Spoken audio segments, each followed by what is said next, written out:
Уште еден случај на магарешка кашлица. Овој пат болеста е диагностицирана кај 14 годишно момче од Скопје.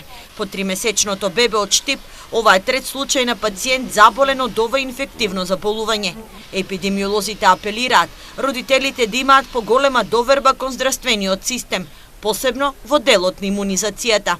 Неоправдано е тоа што родителите не ги вакцинираат децата. Неоправдано и прават зло на целото човештво. Вакцините се покажа дека се потребни, затоа што за многу заболувања се намали нивното појавување. Некои се и потполно искоренети. Например, ние дифтерија немаме со десетици години. Меѓутоа, дифтерија има во некои од источно европските земји, што значи дека во некоја дадена ситуација може да ни дојде. Антивакциналната кампања е причина за појава на болести, кои долги години кај нас се сметале за искоренети.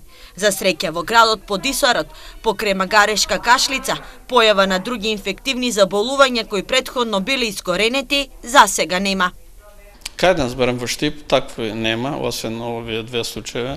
За лишманијазата нема вакцина, меѓутоа има други мерки превентивни со тоа што ќе се врши дезинсекција на мушичките кои пренесуваат тоа заболување, потоа да се прибират кучините кои се болни од лишманијаза да се лекуваат.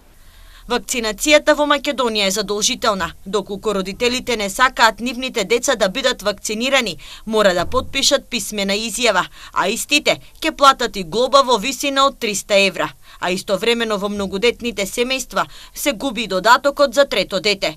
Во Штип над 10 семејства одбиваат нивните деца да бидат вакцинирани.